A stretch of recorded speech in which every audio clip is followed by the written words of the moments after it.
Sa malayo ang lupain, iisang puso't damdamin.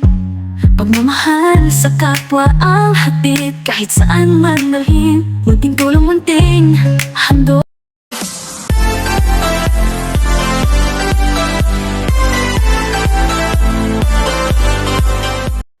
Yan, wonderful day mga ka-Team United o OFW Charity Group.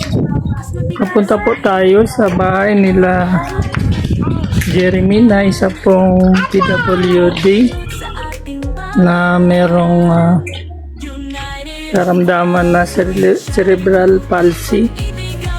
So dito po yan sa CAA Las Piñas. So nasa may looban po sila. So, ito po yung kanilang bahay. Dito ano? Sige, dito po. Dito po sila nakatira.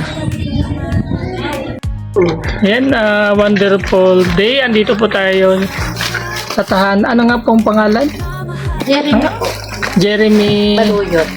Jeremy Baluyot, sa tahanan po ng nanay ni Jeremy Baluyot. Isang PWD po at ilang taon na siya?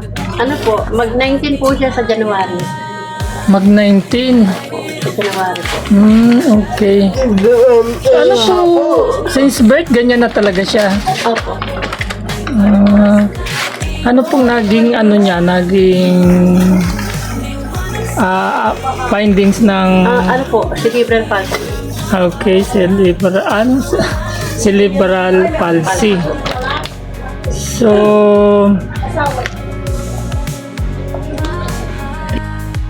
andito po tayo sa tahanan ng nanay ni Jeremy Baluyot na si Charito Baluyot. So, ayan, 19 years old na po si Jeremy.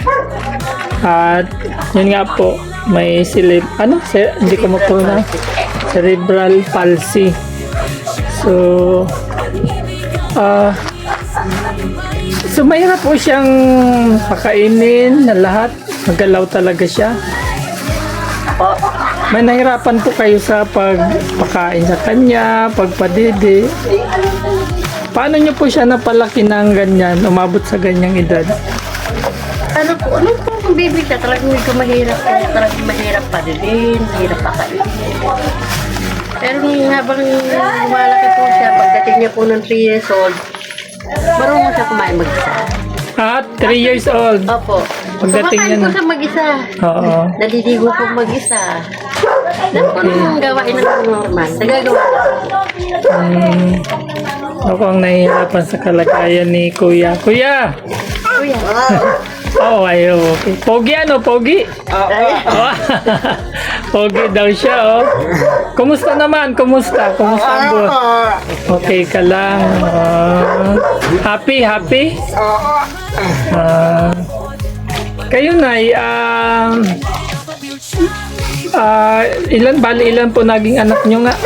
5 po yung anak ko sa papa niya. So 2 years na kayong... Ano po, bali, 2 years. 15... 17? Tama ba? 17. 17 years na kayong balo, so hindi na talaga kayo nag-asawa? Hindi na po, naglandi.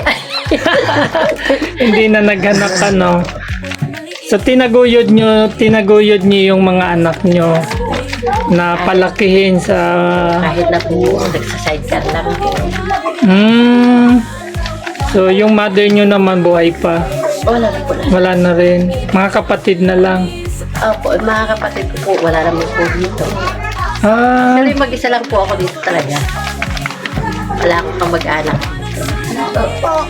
So, 6 pa, hindi nahirapan kayong ipalakihin yung 6. Siyempre yung financial. Paano nyo po na tustusan? Mahirap po, talagang mahirap. Kaya lang po, siyempre, bilang nanay tatay, ginawa ko na lang. So, paano po itong bahay na tinitira nyo? Kanino? Ito po, bali pamana po sa akin, yenan po, nanay po ng papa niya. Mother-in-law mo binigay sa inyo. So, nasaan na sila ngayon nakatira? Walang Diyos po eh, nasa heaven na sila. Kinuha na rin ni Lord. Oh, so, ibig sabihin, hindi kayo nangungupahan. So, yun na lang yung pang araw-araw nyo na lang. Ilang taon na po yung panganay nyo? Ano po, 32 na po. So, meron ka ng katulong. Opo. May tumutulong-tulong na kahit paano. Opo. Kahit paano po, yung mga anak ko na, yung apat, nakakatulong ko na po kahit. So, siya hindi mo pwedeng bayaan mag-isa dito. Opo. Dahil sa kalagayan niya nga. Kailangan ko laging may kasama.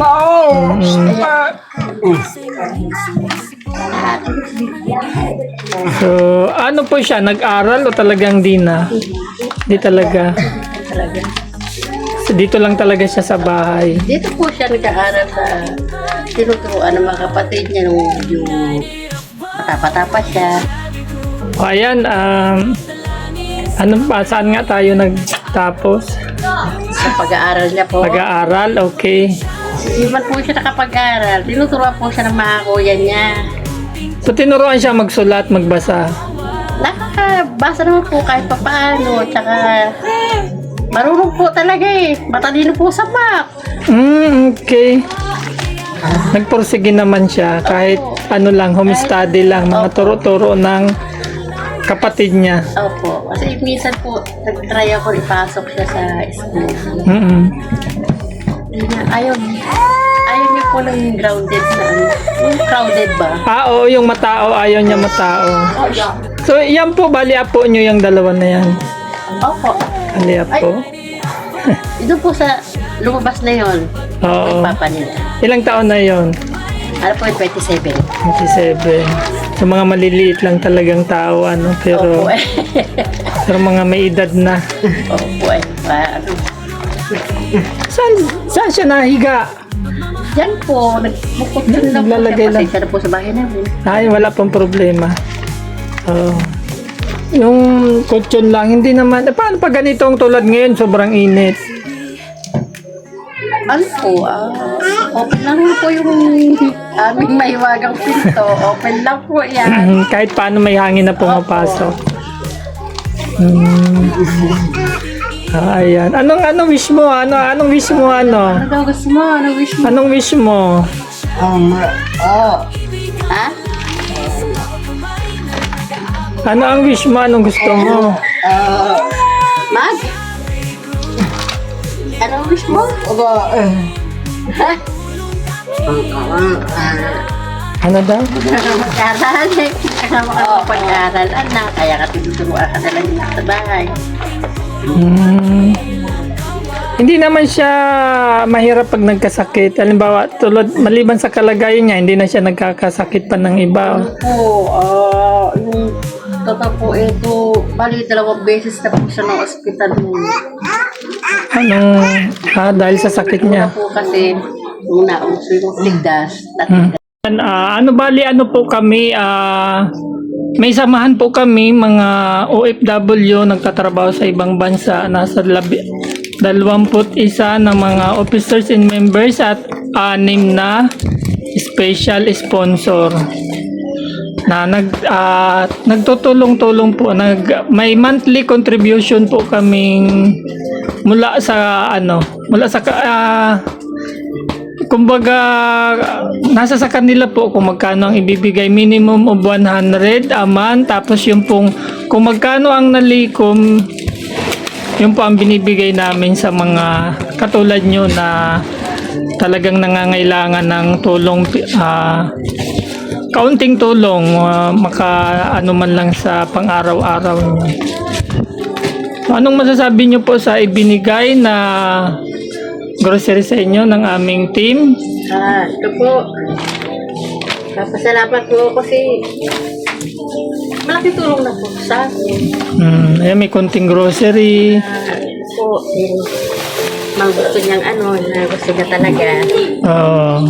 Nakangiti siya. Napakalaking tulong na po sa akin.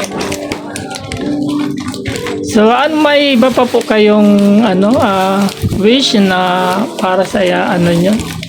Anong So, anong wish mo na? Kayo bilang ina, wala ba kayong ibang, Sa akin po, wala naman po ako hindi kundi yung kamagalang buhay ng anak ko. Tagal ko siya makasama kahit ganyan siya. sabagay talaga, ang ina talaga gagawin ang lahat para sa mga anak.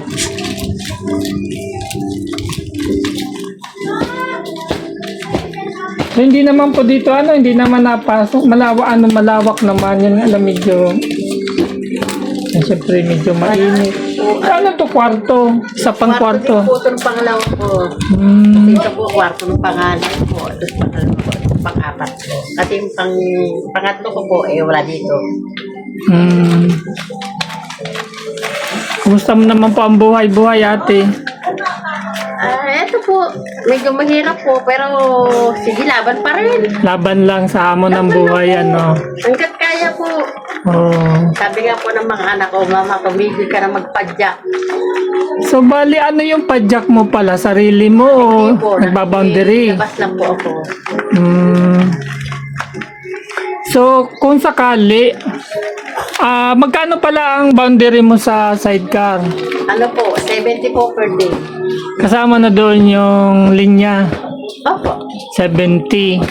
Magkano naman ang kinikita mo sa sidecar sa isang araw? Sakay po kasi medyo mahina na po ako pumadyak. Bigita na lang po ako ng 300 isang araw.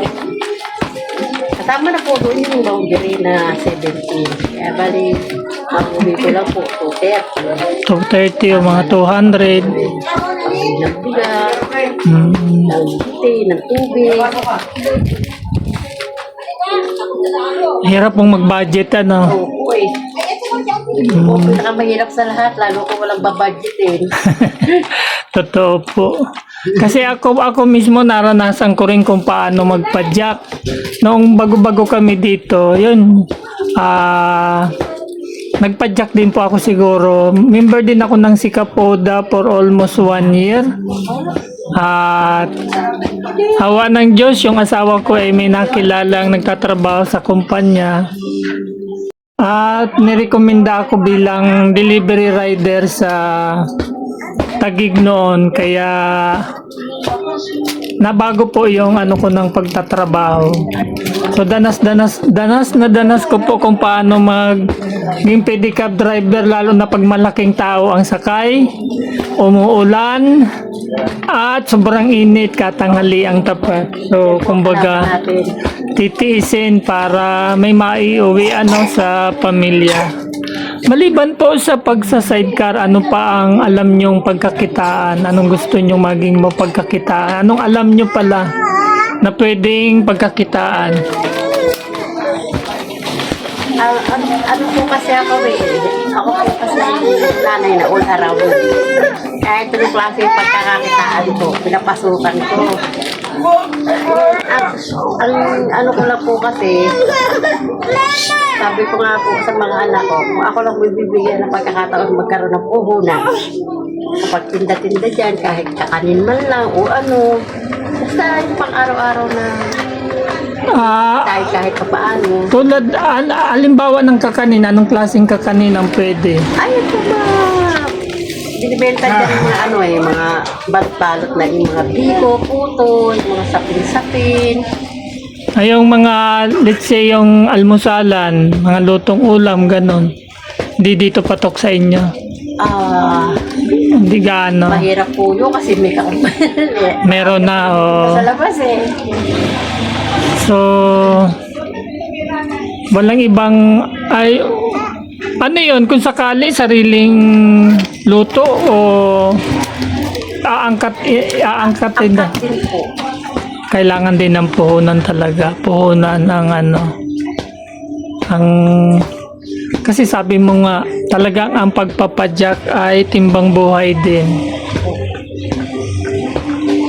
So, ilang taon na ka na pati? Ako po? Ano po? 57 na po ako sa darating na December 8. Ayan, marami ng pwede nga, may mga iniinda na rin sa katawan. Opo. Medyo nananakit na po yun. Dinadapuan na ng rayuma. So, So, noong buhay pa po ang mister nyo, ano ang hanap buhay nyo? Hanap buhay nyo noon? Ang tatay po nito na nabubuhay, bartender po siya. Sa bar. Wala po sa mga sa mga Japanese restaurant siya po kasi. Okay. So, malaki ang kita niya noon. Kasi, di ba ang bartender? Hindi po ako hirap kasi. Bukod po sa nagtatrabaho din po ako sa pabrika, sa garment po. Maaluwad naman po yung buhay namin noon. Kaso, tinamaan po na sakit ang tatay nila. Ilang buwan na kinuha na sa amin. So, ilang taon ang bunso nyo noon nung nang mamatay yung asawa nyo? Ilang taon yung pinakabunso nyo?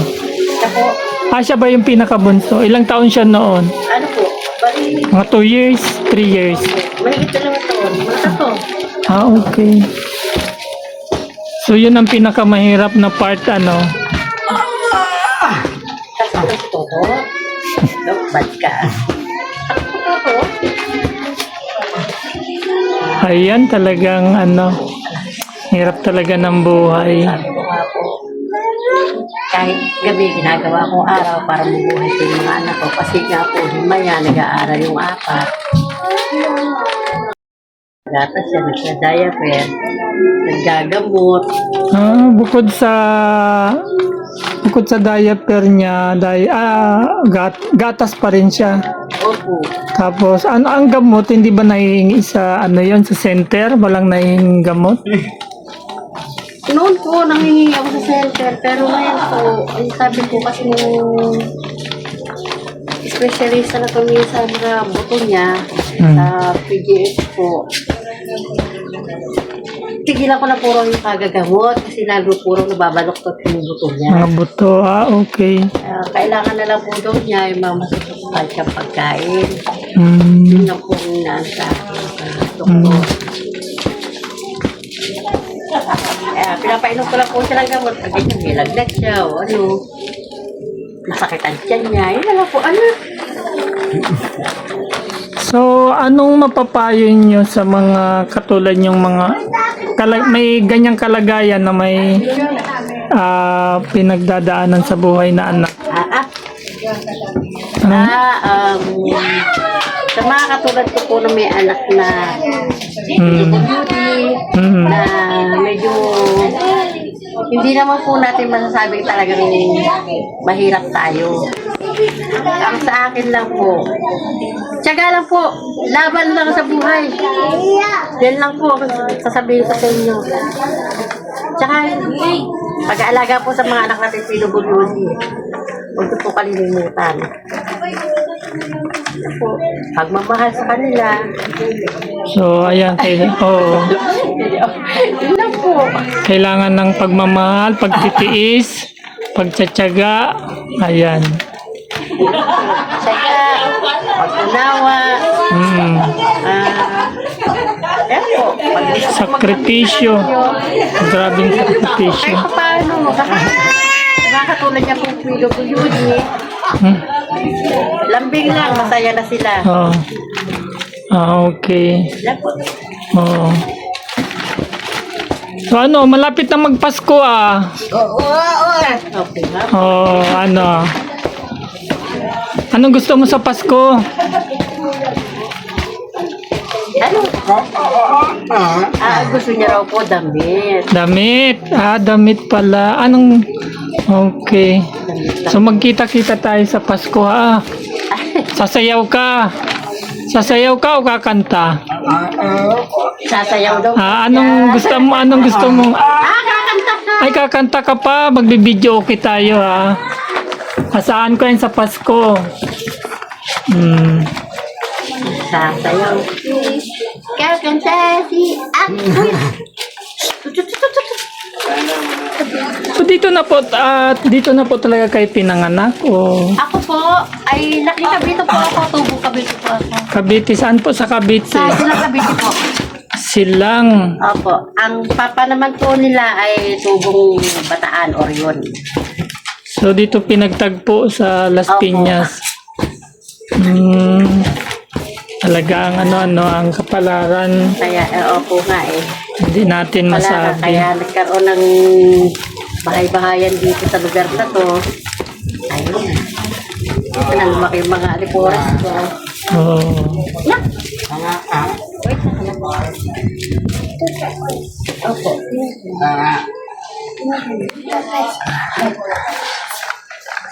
Kaya mong isulat yung pangalan mo, apelyido.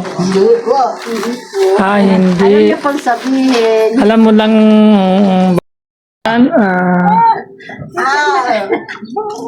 ayan, muli po ay maraming salamat sa mga may mabubuting puso na nagpaabot ng tulong. Kalaati, sa mag-inang Jeremy? Opo. Jeremy, na nga? Ayun po. Baluyo, tapos ang kanyang ina na si Ate, pangalan nyo nga po? Charito po. Charito Baluyo to, ayan, no. Masaya si Jeremy, meron na siyang grocery. Ayan, God bless us all po at sana hindi kayo magsawang magpaabot ng tulong at pagpalain pa po. Patuloy po kayong pagpalain. God bless us all, Team United, OFW Charity Group. Bye-bye, Jeremy. Bye-bye. Maraming salamat po. Ayan. Thank you din. Thank you. God bless. United of World, yung Cherry Group.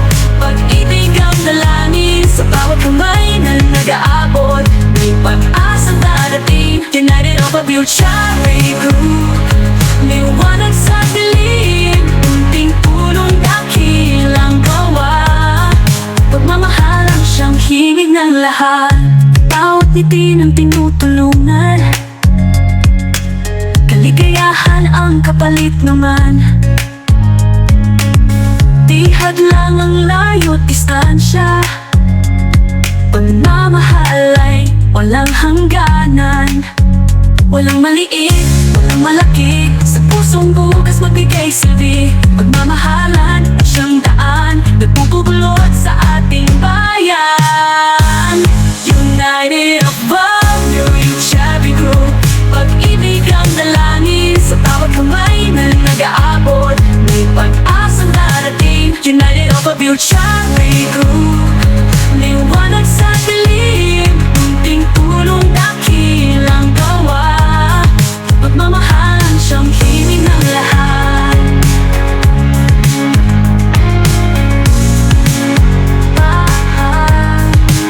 Sama-sama tayong magsilbi. Puso'y bukas, walang hinihintay na ganti. Sa munting paraan, sa bawat hakbang. Pagmamahal ang ating ilaw at gabay. United of Value, yung Cherry Group.